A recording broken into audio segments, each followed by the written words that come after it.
The snow fell in thick, blinding sheets, swallowing the winding backroads of Pine Hollow in a frozen silence.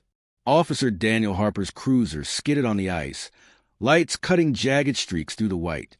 Ahead, an SUV lay overturned, its frame half buried in snow, smoke curling from the engine like a wounded animal. A soft, almost imperceptible cry cut through the howling wind, high-pitched, desperate, alive. Harper's heart seized. He wasn't just racing against the storm anymore. He was racing against time itself. Somewhere in that wreck, something fragile waited, something human, something he might not reach in time. The blizzard had turned Pine Hollow into a world of white shadows.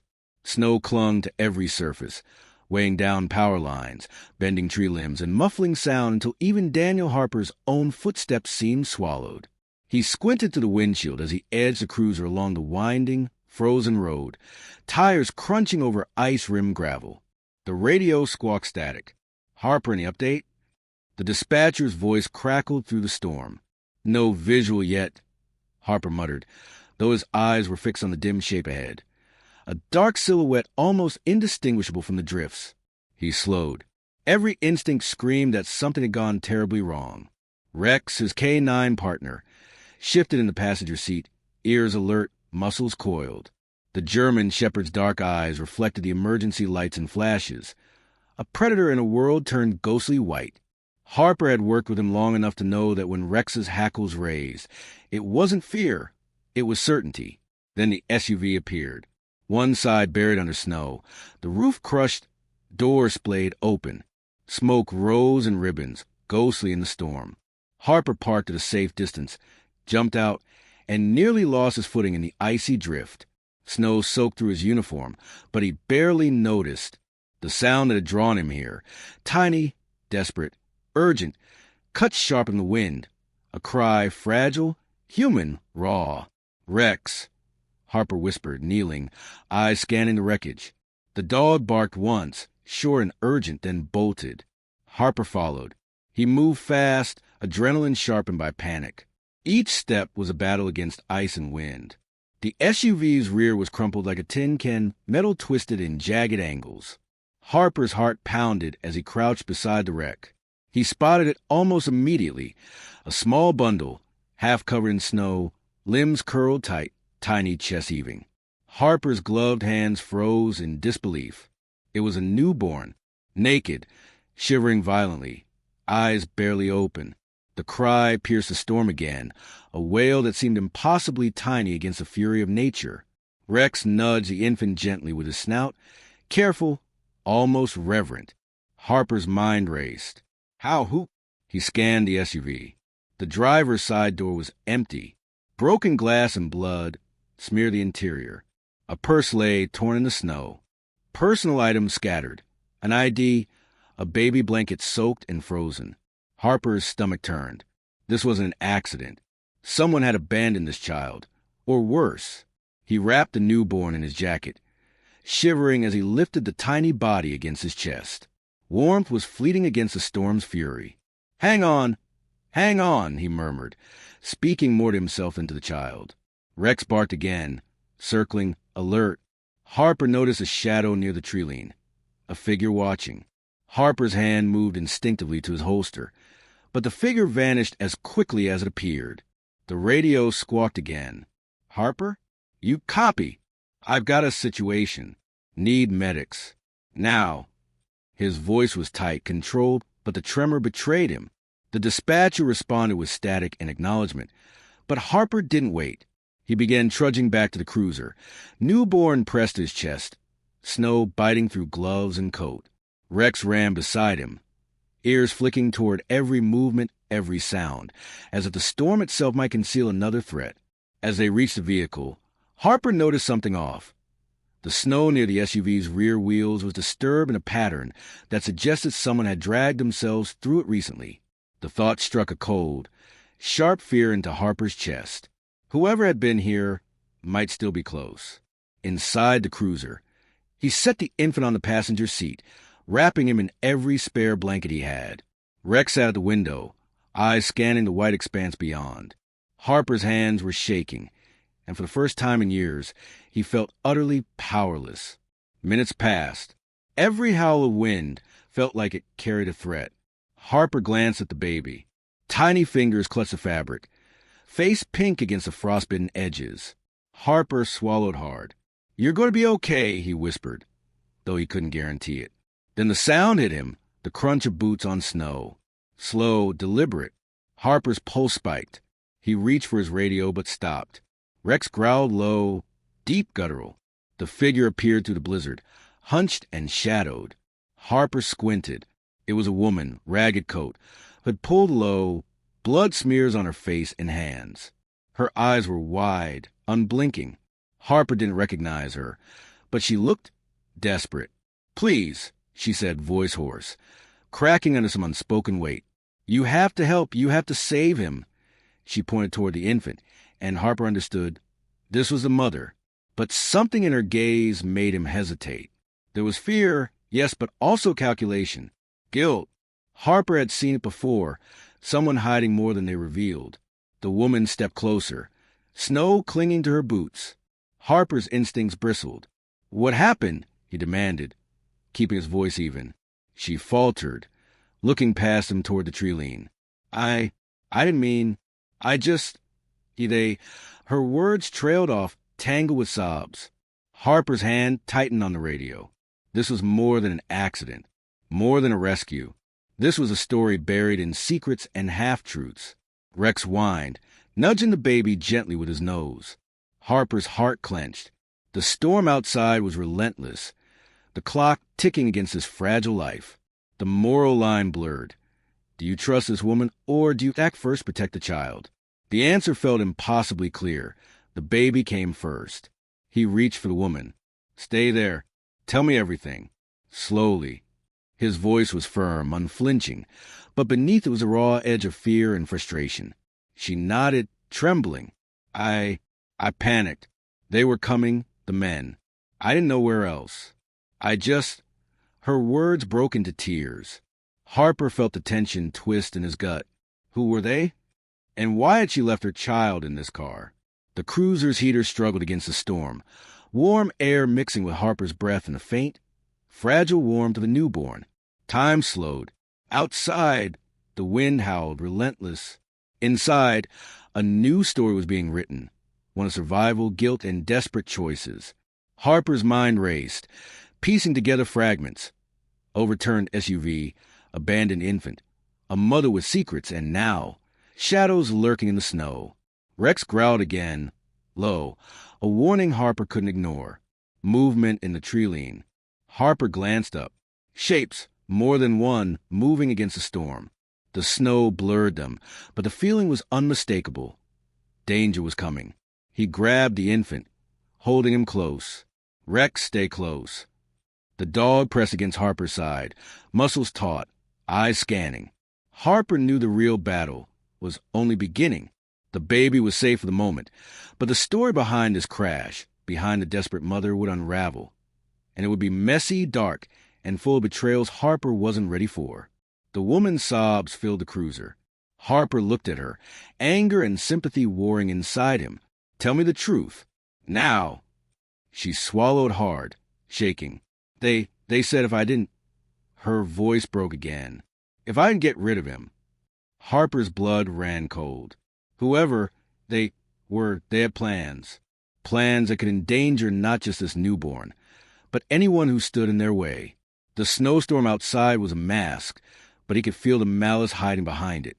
For a moment, Harper allowed himself to feel the weight of the storm, the bitter wind, the fragile life in his hands, and the looming threat. The moment stretched, silent, tense, the kind of silence that screamed danger louder than any words could. Then Rex barked, sharp and insistent. From the tree lean, movement again. Harper's gut clenched. This was no longer a rescue. It was the first act of a fight they hadn't chosen but couldn't escape. He swallowed, forcing his fear down. The infant stirred in his arms, tiny fists punching the air, unaware of the peril surrounding him. Harper tightened his grip. "We're going to get through this," he murmured, more to steady himself than the baby. Outside, the storm raged, indifferent, But inside that tiny cruiser, a new story had begun. One of courage, desperate choices, and shadows hiding more than anyone was ready to face. And Harper knew nothing would ever be the same again. The wind outside shrieked like a living thing, rattling the cabin's timbers and forcing Harper to focus with every fiber of his being. The infant rested against his chest, wrapped in blankets, small fists twitching with every labored breath. Rex stood at attention near the door, ears erect, growling low, a dark rumble that vibrated through the room. The storm had swallowed the world beyond the cabin, leaving Harper, the woman, and the baby trapped in a cocoon of cold, tension, and inevitable confrontation. Deputy Collins' shadow loomed at the edge of the snow-drenched doorway.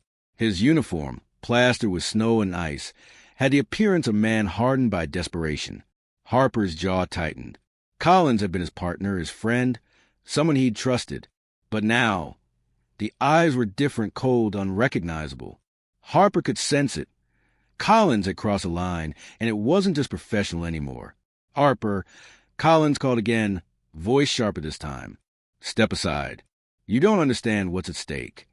I understand perfectly, Harper replied, hand steady on the pistol at his hip, though his gaze never left Collins. Step back. You're not taking him. Not today. The woman's voice trembled. He's lying. He's part of them, the ones who want him gone. Her eyes darted from Harper to Collins, wide and desperate. I should have never come here. I should have... Her words broke into sobs, and Harper felt the weight of her terror pressing down like the storm itself. Collins shifted, eyes narrowing. You don't get it. They'll kill us all if we let this baby live. This isn't just a child. You don't know what he is. Harper, you don't know what they've planned. Harper felt a chill run through him, deeper than the storm. Then tell me, he said, voice low but firm. Everything. Collins hesitated, then with a pained expression, lowered his voice. This child, he's the only heir. They're not after the mother. They're after him. The people controlling this town. They want him gone so they can secure power. He has connections, bloodlines. He's a threat. The woman gasped, eyes brimming with tears. I tried to protect him. I panicked. I left him in the car because I thought if I gave him to them, they'd kill me anyway. Her hand shook as she reached out, but Harper instinctively held the baby closer. Rex barked, his stance rigid, muscles tense. Harper felt it, a shift in the air, the realization that their enemies weren't just shadows outside. They were human, calculating, capable of cruelty beyond reason. Collins stepped closer, urgency in every motion. Harper, I've seen what they do. I've watched families destroyed.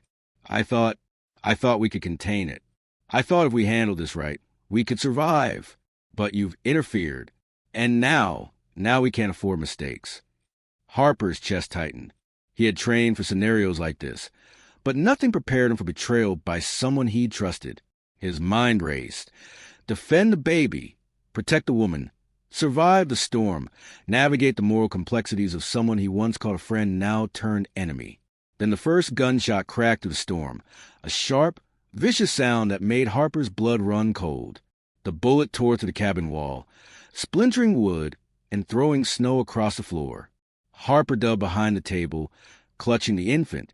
Rex growled, charging toward the doorway with teeth bared. Stay down, Harper shouted. The woman screamed, cowering behind the wall. Harper's pulse pounded, his mind a blur of strategy, fear, and desperation. The storm outside howled, masking other movements, making it impossible to distinguish friend from foe. The fight became a dance of shadows and reflexes. Collins was methodical, precise, trying to force Harper into a corner. Harper dodged, blocked, countered. Rex lunged, snapping, forcing Collins to retreat momentarily. Every second felt like eternity, every motion a gamble with life itself. In the chaos, the woman whispered urgently, there's a trap outside. They're waiting if you leave. Harper realized then, the blizzard was their ally and enemy. The storm had masked more than just the tracks. It had concealed men lying in wait, ready to finish what started. Harper's eyes darted. He understood the stakes. One wrong move, 1 second of hesitation, and the baby, fragile, innocent, would be lost. He adjusted, moving with calculated precision, pulling the woman and infant toward the cabin's back exit. Rex led, scanning for threats, barking at shadows that flickered between drifts. Outside, the storm raged, and Harper saw movement. A group emerging from the white veil, guns raised, faces masked by scarves and hoods. Harper's heart hammered. The blizzard was no longer just weather. It was a battlefield. Run! Harper shouted, gripping the baby tighter, sprinting toward a nearby copse of trees partially shielding them. Snow burned their lungs, legs screamed with fatigue, but survival demanded everything. Rex stayed at Harper's side, teeth flashing, fur bristling, a silent guardian against the looming threat. Shots rang out. Bullets bit into wood and ice, narrowly missing them. Harper felt a stinging heat as one grazed his arm. Pain burned, but he didn't falter. Ahead, a small ridge offered cover. Harper dug behind it, the baby cradled against his chest, lungs heaving. Rex crouched low, growling, eyes fixed on the advancing figures. For a moment, the world seemed suspended between life and death, storm and shadow, innocence and malevolence. Harper's mind raced, formulating a plan, searching for a way to protect the fragile life in his arms. He remembered a narrow ravine nearby, deep and partially hidden by snowdrifts. If they could reach it, the pursuers would have limited access, and Harper might be able to buy time. He whispered to the woman, "Follow me. Stay low. Don't stop." Her face was pale, terror etched into every line, but she nodded, clutching the baby. Harper led them through a labyrinth of ice and drifted snow, bullets whizzing past, a storm of white and metal. Rex stayed ahead, signaling the path, teeth flashing at anyone who tried to intercept. They reached the ravine. Harper descended carefully, the woman following, the baby secure. The pursuers slowed at the top, confused by the sudden disappearance into the natural trap. Harper pressed the baby close, feeling its tiny heart beating against his chest, fragile yet astonishingly resilient. Hours passed in the ravine. The storm began to ease, but the tension didn't. Harper assessed the woman. "We need to get him to safety. Medical attention. And answers." She nodded, finally exhausted from fear. I know someone. A doctor. Hidden. Off-grid. They'll help. They'll keep him safe." Harper hesitated, wary, but desperation left him little choice. Trust was fragile, but the baby's survival required it. Rex barked, alert. Harper turned to see movement in the distance. Collins had survived the blizzard assault, but Harper knew the deputy's moral line had been crossed. Collins had to be dealt with, carefully, humanely, but decisively. Harper raised his gun, but instead of confrontation, Collins appeared, arms raised. "Go. Take him."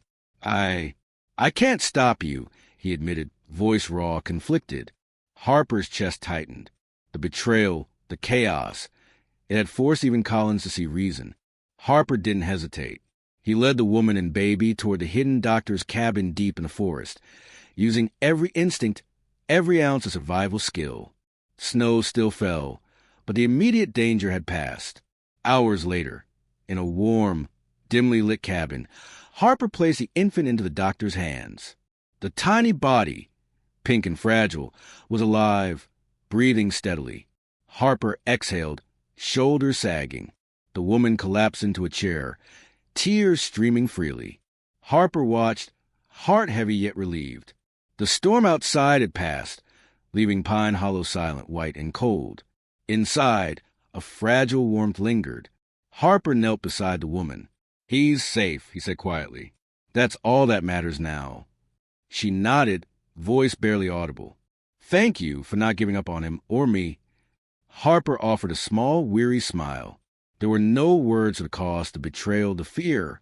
But for now, the most important life was safe. Rex nudged Harper's hand, a silent acknowledgement of their ordeal. The GermanShepherd had been more than a partner. He had been a guardian, a steady presence amidst chaos.